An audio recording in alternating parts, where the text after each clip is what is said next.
you're Kathleen? Yes. Yes. So I was given to understand that you're pursuing your PhD. Yes, I am. So you could tell me what is your research topic about?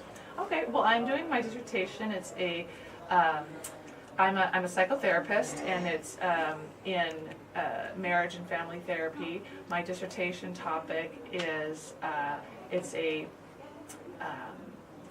educational intervention is what we're calling it, and it's on the 6 principles of sexual health and training marriage and family therapists, graduate students, people training to be therapists in sexual health components, because they won't really be able to, in 2 years, get the education they need to treat families, marriages, intimate relationships.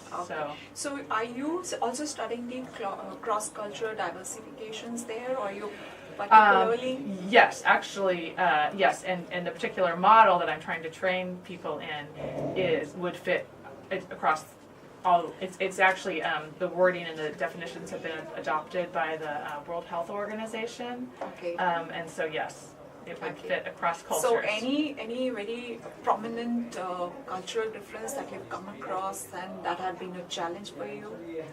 While I've been here, you mean? Or just in my work? Yeah, generally you can tell us. Oh, well, actually what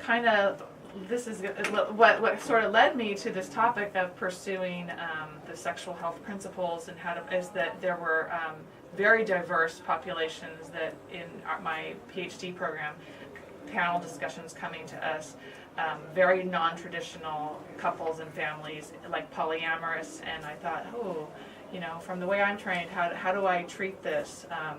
And some people would say that maybe we should refer them out or not treat them, and I thought, well, if a person goes to see a doctor and it needs to be treated, I mean, you treat them. So I thought when I learned about these 6 principles, I thought I can work with anybody using these 6 principles that will help people move towards health, depending on who they are, what background, cultural, different identities, preferences. So.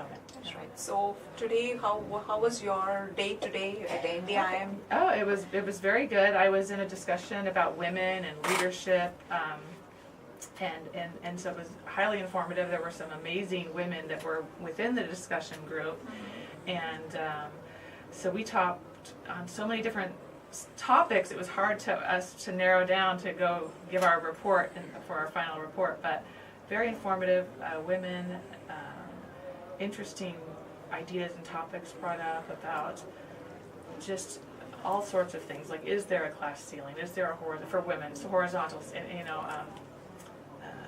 many discussion points. So I walked away thinking, wow, I picked up on a few new things that I learned about, and I hope that I could share some things that were pertinent for them. So what would a piece of advice or suggestion you would give to a woman who want to plan their career in the corporate world, or younger generation? Well, to take care of herself and to not deplete herself. Sometimes as women we are nurturers and givers and carers, and as am I, and I have 2 children, but also it's not selfish to take care of your health, to take care of your spirituality, to take care of your mind, and to pursue education as far as you can take it.